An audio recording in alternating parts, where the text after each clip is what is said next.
ಪ್ರೀತಿಯ ಮಕ್ಕಳೇ, ಮತ್ತೊಮ್ಮೆ ಕನ್ನಡ ತರಗತಿಗೆ ಸ್ವಾಗತ. ನಾವು ಹಿಂದಿನ ತರಗತಿಯಲ್ಲಿ ಪಾಠ 15 ಆಡೋಣ ಬಾ ಎಂಬ ಹೊಸ ಪಾಠವನ್ನು ಪ್ರಾರಂಭ ಮಾಡಿದ್ದೇವೆ. ಓದುವಂಥ ಭಾಗ 1 ಕಂಪ್ಲೀಟ್ ಆಗಿ ಮುಗಿಸಿದ್ದೇವೆ. ಇವತ್ತು ನಾವು ಈ ವಿಡಿಯೋವನ್ನು ಮತ್ತೆ ಮುಂದುವರಿಸೋಣ. ಓಕೆ, ಓದುವಂತಹ ಭಾಗ 2 ಪ್ರಾರಂಭ ಮಾಡೋಣ. ನಾವು ಹಿಂದಿನ ತರಗತಿಯಲ್ಲಿ ಪುಟ ಸಂಖ್ಯೆ 103 ಮತ್ತು ಪುಟ ಸಂಖ್ಯೆ 104ರಲ್ಲಿ ಇಲ್ಲಿಯ ತನಕ ಓದುವುದನ್ನು ಕಂಪ್ಲೀಟ್ ಮಾಡಿದ್ವಿ ಅಲ್ವಾ. ಈಗ ನಾವು ಓದುವುದನ್ನು ನೆಕ್ಸ್ಟ್ ಕಂಟಿನ್ಯೂ ಮಾಡೋಣ. ಪುಟ ಸಂಖ್ಯೆ 104. ನನ್ನ ಜೊತೆಗೆ ನೀವು ಕೂಡ ಓದಬೇಕು ಮಕ್ಕಳೇ. ಪ್ರಮೀಳಾ, ಅಜ್ಜ ನೀನು ಈ ಆಟ ಆಡಿರುವೆಯಾ? ಅಜ್ಜ: ಓಹೋ, ನಾನು ಆಡಿದ್ದೆ. ನಮ್ಮ ಕಾಲದಲ್ಲಿ ಇನ್ನೂ ಎಷ್ಟೋ ಬೇರೆ ಬೇರೆ ಆಟಗಳು ಇದ್ದವು. ಕಲ್ಲೋ, ಮಣ್ಣೋ,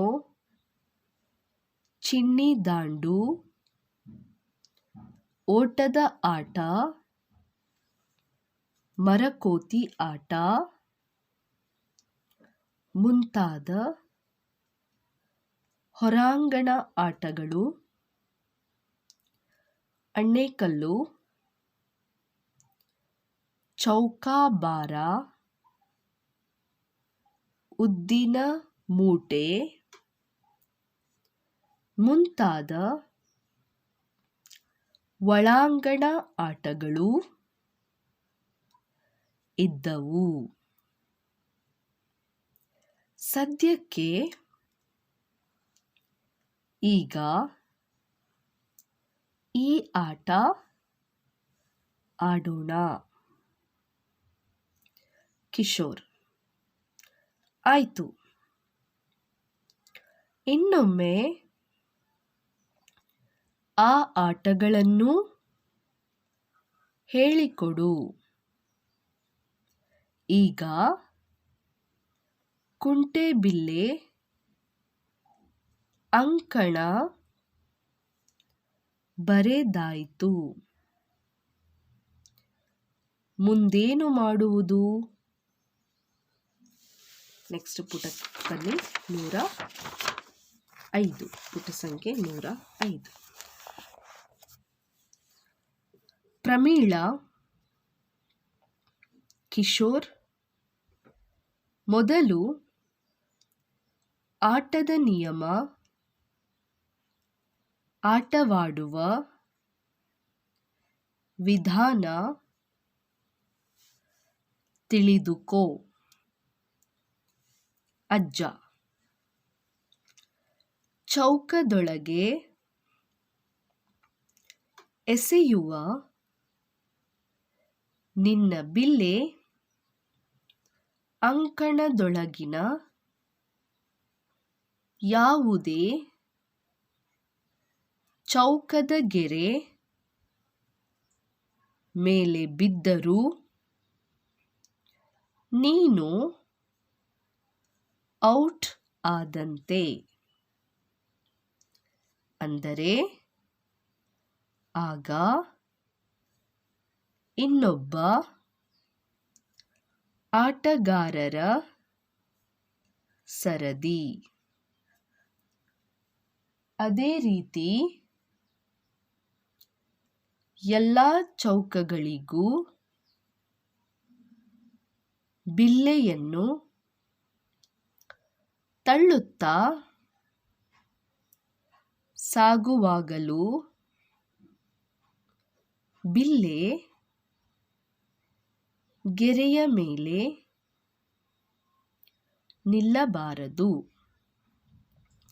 ಪ್ರಮೀಳಾ, ಮೊದಲ 3 ಚೌಕಗಳನ್ನು ಬಿಲ್ಲೆ ತಳ್ಳುತ್ತಾ ಸಾಗಿ ಮೂರನೆಯ ಚೌಕದಿಂದ ಬಿಲ್ಲೆಯನ್ನು ಪಕ್ಕದ ಚೌಕಕ್ಕೆ ತಳ್ಳಿ ಘಟ್ಟದ ಮನೆಗಳಲ್ಲಿ ಕಾಲು ಬಿಟ್ಟು ವಿಶ್ರಾಂತಿ ತೆಗೆದುಕೊಳ್ಳಬೇಕು. ಪಕ್ಕದ ಘಟ್ಟದ ಚೌಕದಿಂದ ಕುಂಟುತ್ತಾ ಬಿಲ್ಲೆಯನ್ನು ಹಿಂದಿನ ರೀತಿಯಲ್ಲಿ ತಳ್ಳುತ್ತಾ ಹೋಗಬೇಕು. ಅಜ್ಜ ಹೀಗೆ ಕುಂಟುವಾಗ ದೇಹದ ನಿಯಂತ್ರಣ ತಪ್ಪಿ ಮಡಿಸಿದ ಕಾಲನ್ನು ನೆಲಕ್ಕೆ ಊರಿದರೂ ಕುಂಟುತ್ತಾ ಗೆರೆಯನ್ನು ತುಳಿದರೂ ಔಟ್ ಆದಂತೆ. ಪ್ರಮೀಳ ಕೊನೆಯ ಚೌಕಕ್ಕೆ ಬಂದ ಮೇಲೆ ಅಲ್ಲಿಂದ ಬಿಲ್ಲೆಯನ್ನು ಅಂಕಣದಿಂದ ಹೊರಗೆ ತಳ್ಳಬೇಕು. ಅನಂತರ ಕೊನೆಯ ಚೌಕದಿಂದ ಹಾರಿ ಆ ಬಿಲ್ಲೆಯನ್ನು ತುಳಿಯಬೇಕು. ಅಲ್ಲಿಗೆ ಒಂದು ಸುತ್ತು ಮುಗಿದಂತೆ. ಅಜ್ಜ ಎಚ್ಚರವಿರಲಿ. ಹಾಗೆ ಕೊನೆಯ ಚೌಕದಿಂದ ಬಿಲ್ಲೆಯನ್ನು ತಳ್ಳಿದ ಮೇಲೆ ಅದನ್ನು ಹಾರಿ ತುಳಿಯದಿದ್ದರೆ ನೀನು ಔಟ್ ಆದಂತೆ. ಹಾಗಾಗಿ ಬಿಲ್ಲೆಯನ್ನು ತಳ್ಳುವಾಗ ಸ್ವಲ್ಪ ಹತ್ತಿರದಲ್ಲೇ ತಳ್ಳಿಕೊಂಡರೆ ಹಾರಿ ತುಳಿಯಲು ಸುಲಭ. ಕಿಶೋರ್ ಎಷ್ಟು ದೂರ ತಳ್ಳಿದರೂ ನಾನು ಹಾರಿ ತುಳಿಯುವೆ. ಜಿಗಿಯುವುದೆಂದರೆ ನನಗೆ ತುಂಬ ಇಷ್ಟ. ಸರಿ, ಈಗ ನನಗೆ ಆಟದ ವಿಧಾನ ನಿಯಮ ತಿಳಿಯಿತು. ಈಗ ಆಟ ಆಡಲೇ ಅಜ್ಜ? ಅಜ್ಜ ಸರಿ, ಮೊದಲು ಅಂಕಣದ ಮುಂದೆ ನಿಂತುಕೋ. ಬಿಲ್ಲೆಯನ್ನು ಬಲಭಾಗದ ಮೊದಲನೇ ಚೌಕಕ್ಕೆ ಎಸೆದು ಸೂಚನೆಯಂತೆ ಆಟ ಮುಂದುವರೆಸು. ಅಜ್ಜನ ಸೂಚನೆಯಂತೆ ಕಿಶೋರ್ ಬಿಲ್ಲೆಯನ್ನು ಮೊದಲನೇ ಮನೆಗೆ ಎಸೆಯುವನು.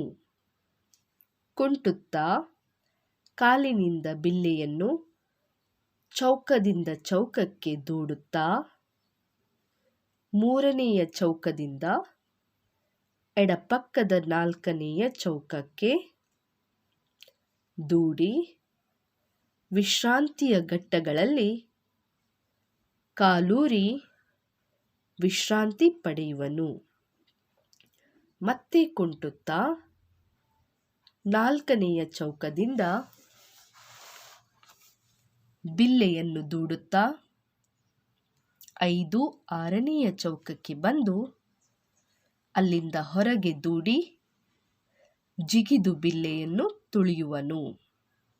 ಅಜ್ಜ ಬೇಷ್ ಕಿಶೋರ್, ತುಂಬ ಚೆನ್ನಾಗಿ ಆಡಿದ್ದೀಯಾ. ಮೊದಲನೆಯ ಸುತ್ತು ಇಲ್ಲಿಗೆ ಮುಗಿಯಿತು. ಕಿಶೋರ್ ಅಬ್ಬಾ, ಅಂತೂ ಒಂದು ಸುತ್ತು ಮುಗಿಯಿತು. ಎಷ್ಟು ಖುಷಿಯಾಯಿತು, ಜೊತೆಗೆ ಸುಸ್ತು ಆಯಿತು. ಅಜ್ಜ ನೋಡಿದೆಯಾ, ದೇಹಕ್ಕೆ ವ್ಯಾಯಾಮ ಮನಸ್ಸಿಗೆ ರಂಜನೆ ಪಡೆಯುವುದೇ ಈ ಆಟದ ಮುಖ್ಯ ಉದ್ದೇಶ. ಕಿಶೋರ್: ಮುಂದೆ ಹೇಗೆ ಆಡುವುದು? ಅಜ್ಜ: ಹೀಗೆಯೇ ಎರಡನೆಯ ಚೌಕದಿಂದ ಆರಂಭಿಸಿ ಆಟವನ್ನು ಆರನೆಯ ಅಂಕಣದವರೆಗೂ ಮುಂದುವರಿಸಬೇಕು. ಮಧ್ಯೆ ಸೂಚನೆ ತಪ್ಪಿದರೆ ಔಟಾದಂತೆ. ಆಗ ಇನ್ನೊಬ್ಬರು ತಮ್ಮ ಆಟವನ್ನು ಆರಂಭಿಸುತ್ತಾರೆ. ಹೀಗೆ ಸರದಿಯ ಮೇಲೆ ಆಡಿ ಯಾರು ಮೊದಲಿಗೆ ಆಟವನ್ನು ಮುಗಿಸುತ್ತಾರೋ ಅವರು ಗೆದ್ದಂತೆ. ಈ ಆಟವನ್ನು ಬೇರೆ ಬೇರೆ ಕಡೆಗಳಲ್ಲಿ ಇನ್ನೂ ವಿಭಿನ್ನ ರೀತಿಯಲ್ಲಿ ಆಡುತ್ತಾರೆ. ಇಂದಿಗೆ ಇಷ್ಟು ಸಾಕು. ಈಗ ಅಕ್ಕಳ ಗೆಳತಿ